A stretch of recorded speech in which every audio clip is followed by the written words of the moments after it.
बादल एकेडमी में आप सभी का स्वागत है। आज हम सब ईवीएस अर्थात पर्यावरण अध्ययन सीटेट दिसंबर 2025 जो होने जा रहा है उसके लिए प्रिपरेशन कर रहे हैं। आप हमारे चैनल के साथ जुड़े रहें। चलिए प्रश्नों की ओर बढ़ते हैं मित्रों। प्रश्न संख्या 61 है, निम्नलिखित में से कौन सा कथन आकलन प्रक्रियाओं के विषय में सबसे कम उपयुक्त है। पहला ऑप्शन है, बच्चे का निजी विवरण और व्यक्तिगत पृष्ठ पोषण फीडबैक देना वांछनीय अभ्यास है। दूसरा ऑप्शन है, सीखने के संकेतकों और उप संकेतकों की सूची बनाना रिपोर्टिंग को अधिक विस्तृत बनाता है।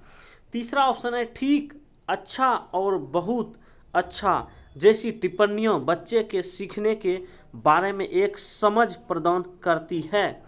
चौथा ऑप्शन है, बच्चों के पोर्टफोलियो में केवल उनके सबसे बेहतर कार्य न होकर सभी तरह के कार्य होने चाहिए।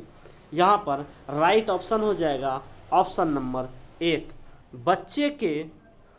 बच्चे का निजी विवरण और व्यक्तिगत पृष्ठभूमि पोषण अर्थात फीडबैक देना वांछनीय अभ्यास है।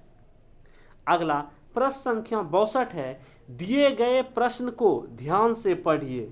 क्या आपने अपने घर या स्कूल के आसपास जानवर देखे हैं जिनके छोटे बच्चे हैं? अपनी नोटबुक में उनके नाम लिखिए। इस प्रश्न के माध्यम से किस प्रक्रमण कौशल का आकलन किया गया है? पहला ऑप्शन है वर्गीकरण एवं चर्चा, दूसरा ऑप्शन है परिकल्पना एवं प्रयोग करना, तीसरा ऑप्शन है न्याय के लिए सरोकार, चौथा ऑप्शन है अवलोकन एवं रिकॉर्डिंग। यहाँ पर राइट ऑप्शन हो जाएगा ऑप्शन नंबर 4, अवलोकन एवं रिकॉर्डिंग। अगला प्रश्न संख्या 63 है, पर्यावरण अध्ययन की अंतः विषय प्रकृति पर्यावरणीय मुद्दों को डैश द्वारा संबोधित करती है। पहला ऑप्शन है विज्ञान और सामाजिक विज्ञान की विषय वस्तु और पद्धति के प्रयोग, दूसरा ऑप्शन है सामाजिक विज्ञान और पर्यावरण शिक्षा की विषय वस्तु और पद्धति के प्रयोग, तीसरा ऑप्शन है विज्ञान की विषय वस्तु और पद्धति के प्रयोग, चौथा ऑप्शन है विज्ञान सामाजिक विज्ञान और पर्यावरण शिक्षा की विषय वस्तु और पद्धति के प्रयोग। यहाँ पर राइट ऑप्शन हो जाएगा ऑप्शन नंबर 4, विज्ञान सामाजिक विज्ञान और पर्यावरण शिक्षा की विषय वस्तु और पद्धति के प्रयोग। अगला प्रश्न संख्या 64 है, कक्षा 5A शिक्षक एक सवाल देते हैं। ए, पेड़ों के 5 लाभ लिखिए, जबकि कक्षा 5B के शिक्षक निम्न सवाल देते हैं। बी, क्या होगा अगर धरती पर कोई पेड़ ना हो? इन सवालों की प्रकृति कैसी है? ऑप्शन 1 है ए, बहुत अंत वाला अभिसारी, और बी, मुक्त अंत वाला अपसारी। दूसरा ऑप्शन है मुक्त अंत वाला अभिसारी है और बी बहु अंत वाला अपसारी। तीसरा ऑप्शन है ए, मुक्त अंत वाला अपसारी और बहु अंत वाला अभिसारी। चौथा ऑप्शन है ए, बहु अंत वाला और अपसारी है और बी, मुक्त अंत वाला अभिसारी। यहाँ पर राइट ऑप्शन हो जाएगा ऑप्शन नंबर 2। अगला प्रश्न संख्या 65 है, कक्षा 1 में पर्यावरण अध्ययन में शिक्षार्थियों के आकलन के बारे में निम्नलिखित में से कौन सा या से सत्य है? पहला ऑप्शन है यह मौखिक परीक्षाएं क्यों हो सकता है कि बच्चे लिखने में सक्षम ना हो। दूसरा है ड्राइंग क्योंकि बच्चों को इसमें आनंद आता है। तीसरा है शिक्षकों को अवलोकन और रिकॉर्डिंग। चौथा है किसी को न रोके, नीति को ध्यान में रखते हुए आकलन की कोई आवश्यकता नहीं। इसमें से देखिएगा 4 ऑप्शन जो लिया गया इसमें से कौन कौन राइट ऑप्शन है। पहला में है पहला, दूसरा तथा तीसरा, दूसरा में है केवल चौथा, तीसरा में पहला और दूसरा, चौथा में तीसरा और चौथा। यहाँ पर राइट ऑप्शन हो जाएगा ऑप्शन नंबर 1, अर्थात पहला, दूसरा और तीसरा ऑप्शन सही है। अगला प्रश्न संख्या 66 है। कक्षा 5 की शिक्षिका एक एल्युमिनियम फॉइल लेती है और पानी में डाल देती है एवं दिखाती है कि वह ऊपर तैरता है। फिर वह फॉइल को मोड़कर जोर से दाबती, निचोड़ती है और फिर से पानी में डालती है तथा शिक्षार्थियों को दिखाती है कि वह डूबता है। बाद में यह शिक्षार्थियों को यह सोचने और कारण देने के लिए कहती है कि ऐसा क्यों हुआ। इस प्रश्न का उत्तर देने में निम्नलिखित में से कौन से प्रक्रमण कौशल का प्रयोग किया जाएगा? पहला ऑप्शन है परिकल्पना, दूसरा ऑप्शन है वर्गीकरण, तीसरा ऑप्शन है अवलोकन, चौथा ऑप्शन है मापन। यहाँ पर राइट ऑप्शन हो जाएगा ऑप्शन नंबर 1 परिकल्पना। अगला प्रश्न संख्या 67 है। पर्यावरण अध्ययन के शिक्षा शास्त्र के संदर्भों में सिवाय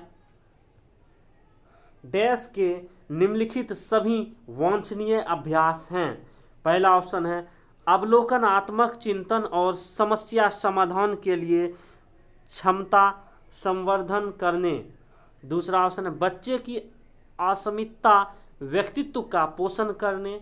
तीसरा ऑप्शन है वास्तविक अवलोकन के स्थान पर पाठ्य पुस्तकीय ज्ञान की श्रेष्ठता को स्वीकार करने। चौथा ऑप्शन है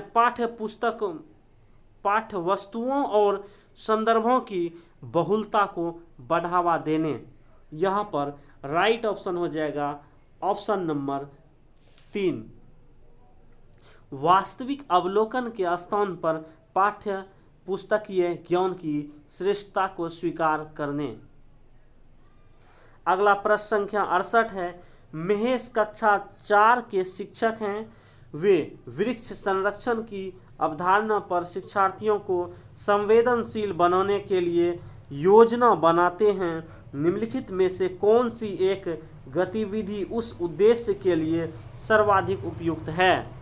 पहला ऑप्शन है वाद विवाद प्रतियोगिता का आयोजन करना। दूसरा ऑप्शन एक पौधे को अपनाने और उसका पोषण करने के लिए प्रत्येक शिक्षार्थियों को अभिप्रेरित करना।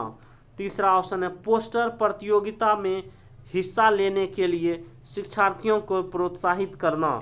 चौथा ऑप्शन है समूह चर्चा के लिए शिक्षार्थियों के समूह बनाना। यहाँ पर राइट ऑप्शन हो जाएगा ऑप्शन नंबर 2 एक पौधे को अपनाने और उसका पोषण करने के लिए प्रत्येक शिक्षार्थी को अभिप्रेरित करना। 69 नंबर प्रश्न है। पर्यावरण अध्ययन में बच्चे शिल्प कला और चित्रकला को समूह में सीखना विशेष रूप से पसंद करते हैं, क्यों? यह सहपाठी अधिगम को बढ़ावा देता है। दूसरा ऑप्शन है यह सामाजिक अधिगम को बेहतर बनाता है। तीसरा ऑप्शन है जब बच्चों की सृजनात्मकता की प्रशंसा की जाती है तो वे खुश होते हैं, वह उसके प्रति प्रेरित भी होते हैं। चौथा ऑप्शन है यह कक्षा में अनुशासन को बढ़ाता है। सही विकल्प चुनिए। पहला ऑप्शन में है पहला और चौथा, दूसरा ऑप्शन में पहला, दूसरा और चौथा, तीसरा ऑप्शन में पहला, दूसरा, तीसरा, चौथा ऑप्शन में दूसरा और तीसरा। यहाँ पर राइट आंसर हो जाएगा ऑप्शन नंबर 3, पहला, दूसरा, तीसरा। पहला, दूसरा, तीसरा राइट ऑप्शन हो जाएगा मित्रों। अगला प्रश्न संख्या 70 है, प्रयोग करना आकलन का एक संकेत है, निम्नलिखित में से कौन सा एक प्रयोग करने संबंधी संकेत का आकलन करने का सबसे उपयुक्त तरीका है? पहला ऑप्शन है चित्र पठन, दूसरा ऑप्शन है सृजनात्मक लेखन, तीसरा ऑप्शन है निर्देश प्रदर्शन, चौथा ऑप्शन है हस्तपरक गतिविधि। मित्रों यहाँ पर राइट ऑप्शन हो जाएगा ऑप्शन नंबर 4, हस्तपरक गतिविधि। अर्थात हस्तपरक गतिविधि का मतलब हो जाता है कि करके सीखना। जो करते हैं, जो बच्चे को कोई वर्क दिए वो बच्चा खुद से करता है और सीखता है, उसी को कहते हैं हस्तपरक गतिविधि।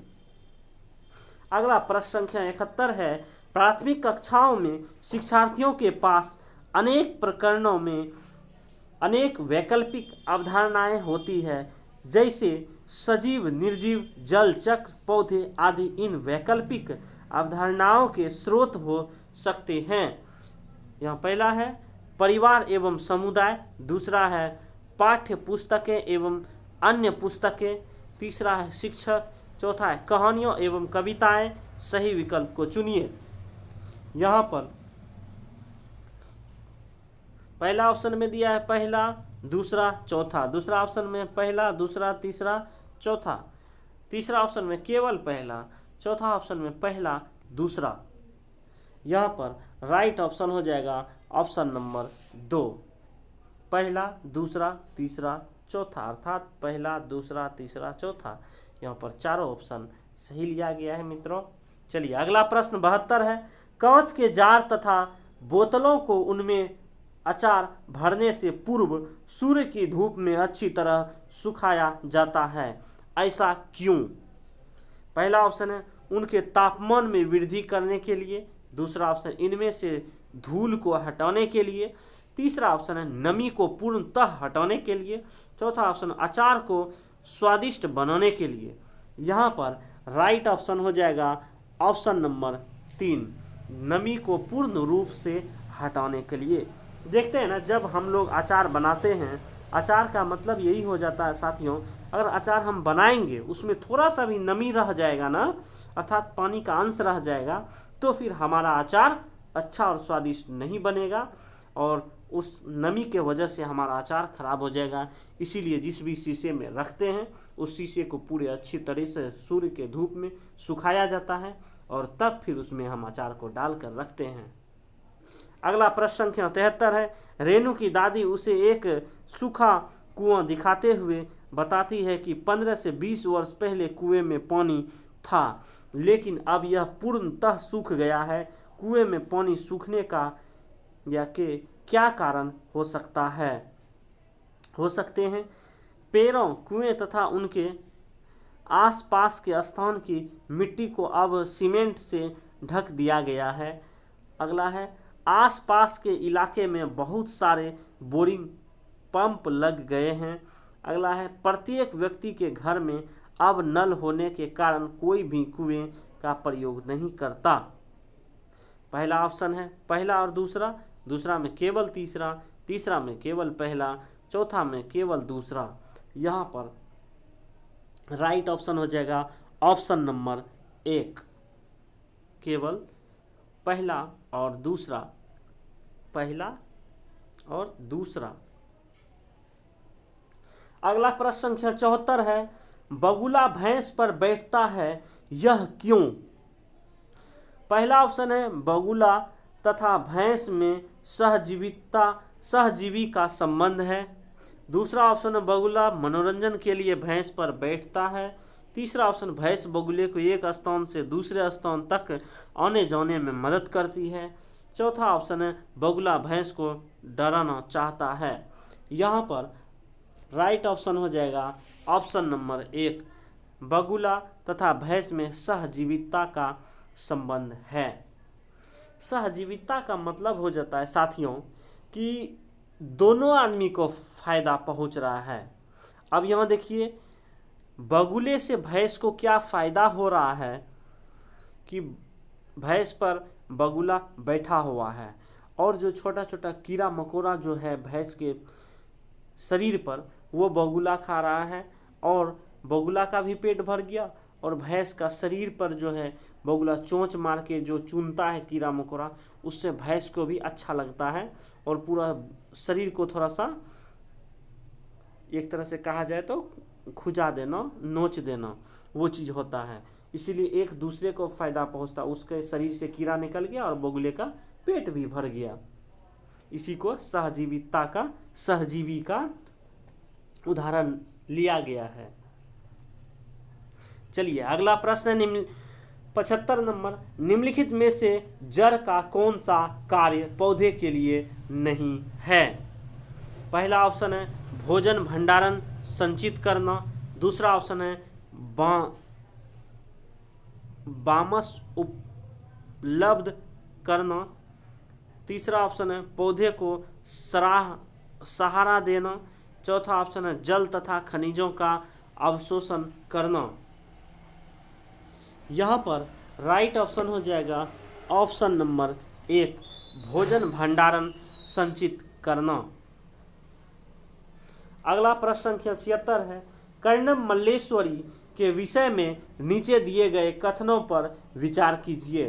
पहला है वह अंतर्राष्ट्रीय ख्याति प्राप्त भारोत्तोलक वेट लिफ्टर है, दूसरा है वह कर्नाटक की है, तीसरा है उसने अपने नाम बहुत से रिकॉर्ड बनाए, वह 130 किलोग्राम तक का भार उठा सकती है, चौथा है जब वह 12 वर्ष की थी तभी से वह भार उठाने का अभ्यास करने लगी थी। सही विकल्प कथन है।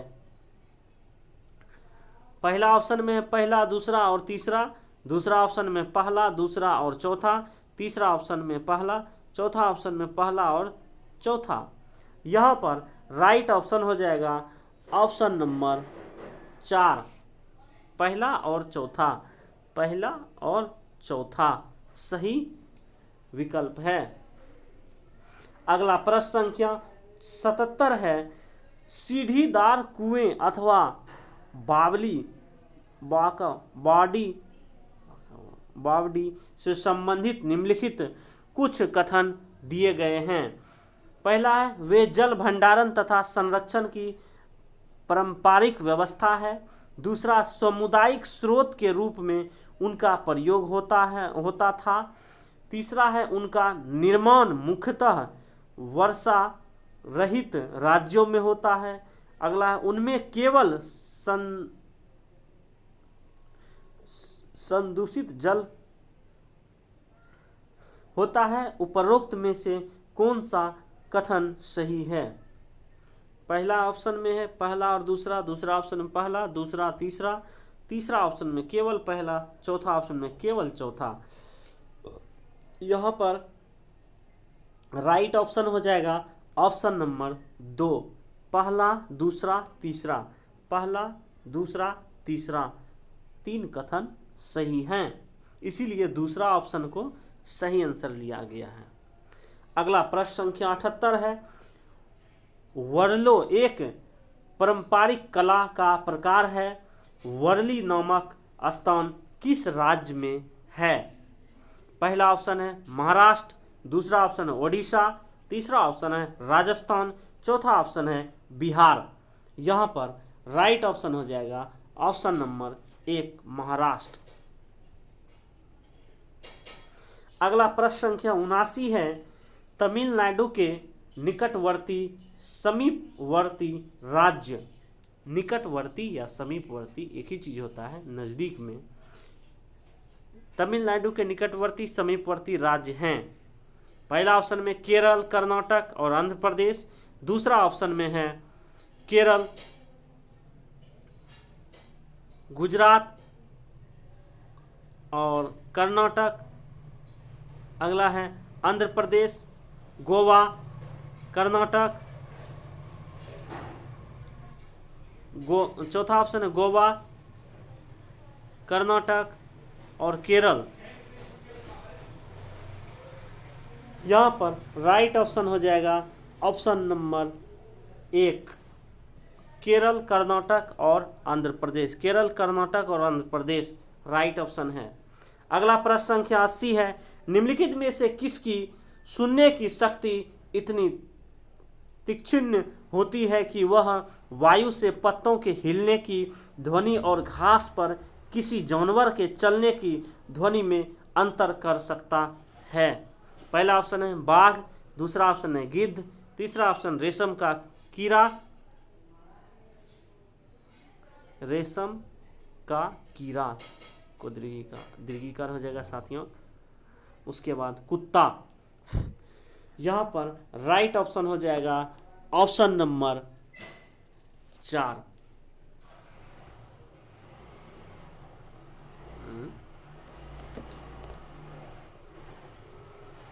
यहाँ पर देखिए क्वेश्चन क्या कर रहा है, निम्नलिखित में से किसकी सुनने की शक्ति इतनी तीक्ष्ण होती है कि वह वायु से पत्ते के हिलने की ध्वनि और घास पर किसी जानवर के चलने की ध्वनि में अंतर कर सकता है।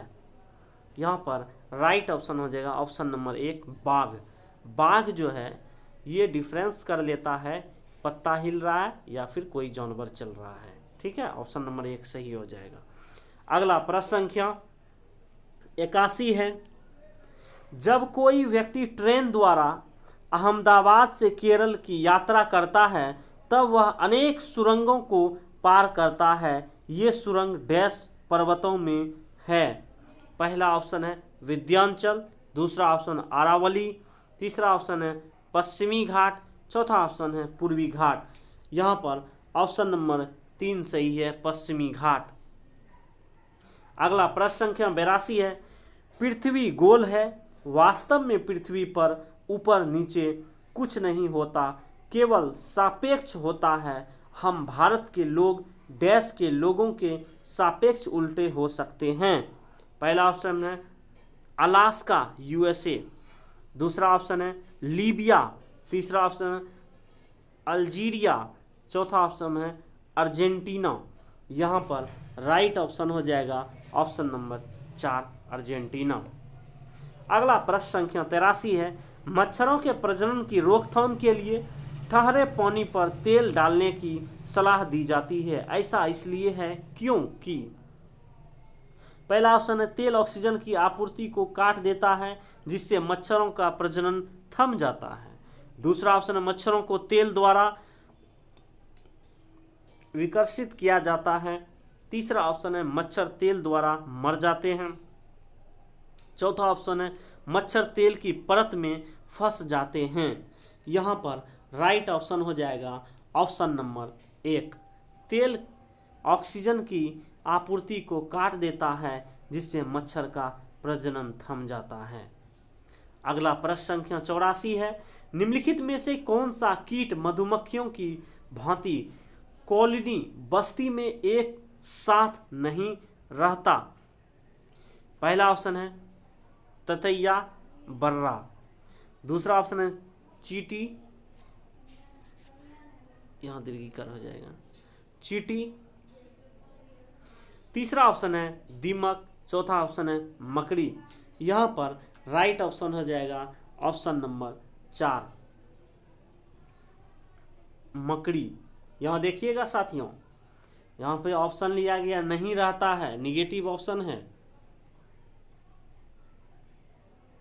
अगला प्रश्न संख्या 85 है, ग्रामीण क्षेत्र के मकान के ढांचे वहाँ की जलवायु मौसम की स्थिति से संबंधित होते हैं। एक गांव के मकानों के लक्षण नीचे दिए गए हैं। मकान मजबूत बांस के खंभों पर बने होते हैं। दूसरा है अंदर से भी मकान लकड़ी से ही बने होते हैं। तीसरा है मकान जमीन से लगभग 3 मीटर से 3.5 मीटर ऊंचाई पर बने होते हैं। मकानों की छतें ढालू होती है। यदि इस गांव में भारी वर्षा होती है तो यह गांव किस राज्य में स्थित होना चाहिए? पहला है असम, दूसरा उत्तर प्रदेश, तीसरा राजस्थान, चौथा है बिहार। यहाँ पर राइट ऑप्शन हो जाएगा ऑप्शन नंबर 1 असम। अगला प्रश्न संख्या 86 है, कुडुक कहाँ के लोग की भाषा है? कुडुक कहाँ के लोगों की भाषा है? पहला है मिजोरम, दूसरा मणिपुर, तीसरा है अरुणाचल प्रदेश, चौथा है झारखंड।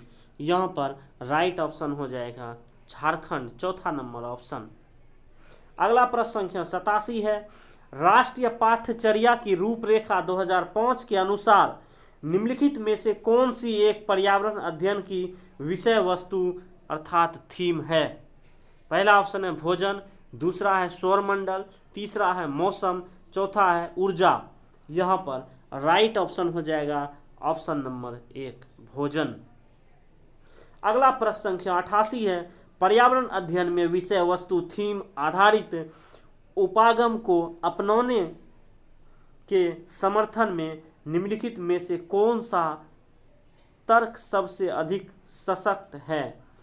पहला ऑप्शन है यह पाठ योजनाओं को एक ढांचा प्रदान करने और शिक्षण को अधिक प्रभावी बनाने में मदद करता है। दूसरा है यह शिक्षण को अधिक रोचक और गतिविधि आधारित बनाने में मदद करता है। तीसरा है यह अवधारणाओं, मुद्दों और कौशलों के वृहत विस्तार को सम्मिलित करने में मदद करता है। चौथा ऑप्शन है यह विषय सीमाओं को नरम, सौम्य बनाने और संपूर्णता और ज्ञान को प्राप्त करने में मदद करता है। यहाँ पर राइट ऑप्शन हो जाएगा ऑप्शन नंबर 1। यह पाठ योजनाओं को एक ढांचा प्रदान करने और शिक्षण को अधिक प्रभावी बनाने में मदद करता है। अगला प्रश्न संख्या 89 है, प्राथमिक कक्षाओं में पर्यावरण अध्ययन को सीखने में कहानियाँ एक महत्वपूर्ण पहलू है। पर्यावरण अध्ययन में कक्ष में कहानी सुनाने को शिक्षण कौशल के रूप में सम्मिलित करने के लिए निम्नलिखित में से कौन सा सबसे कम उपयुक्त कारण है? पहला ऑप्शन है कहानियों में व्यक्तियों के अनुभव शामिल होते हैं। दूसरा ऑप्शन है कहानियाँ अनेक विषय क्षेत्रों को छूती है। तीसरा ऑप्शन है कहानियाँ कक्षा प्रबंध में सहायता करती है। चौथा ऑप्शन कहानियाँ पर्यावरण अध्ययन अवधारणाओं से संबंध जोड़ने के लिए संदर्भ उपलब्ध कराती है। यहाँ पर राइट ऑप्शन हो जाएगा ऑप्शन नंबर 3 कहानियाँ कक्षा प्रबंध में सहायता करती है। अगला प्रश्न संख्या 90 है, पर्यावरण अध्ययन पाठ्य पुस्तक की विषय वस्तु में पहला ऑप्शन है परिभाषाओं और व्याख्यानों को दूर रखा जाना चाहिए। दूसरा है रटकर सीखने को हतोत्साहित करना चाहिए। तीसरा है बच्चे को प्रश्न करने और खोजने का मौका मिलना चाहिए। अगला है बच्चे को केवल लिखित जानकारी दी जानी चाहिए। सही विकल्प को चुनिए। पहला ऑप्शन में है पहला और चौथा, दूसरा ऑप्शन में दूसरा और तीसरा ऑप्शन में केवल तीसरा, चौथा ऑप्शन में है पहला, दूसरा, तीसरा। यहाँ पर राइट ऑप्शन हो जाएगा ऑप्शन नंबर 4 पहला, दूसरा, तीसरा, पहला, दूसरा, तीसरा विकल्प। साथियों, हमारे चैनल को प्रमोट करें, वीडियो को लाइक करें ताकि हमारा हौसला बुलंद हो और हम वीडियो बनाने के लिए ज़्यादा से ज़्यादा अपने आप को प्रेरित करें और लगातार इस तरह का वीडियो हम आपको अपने चैनल पर प्रोवाइड करते रहें और आपका सहयोग होता रहे। और 2025 में सीटेट जो होने जा रहा है इसमें आपका रिजल्ट बेहतर हो और आगे आप लोग नौकरी के लिए, सरकारी नौकरी के लिए आगे अग्रसर रहें। धन्यवाद। जय हिंद, जय भारत।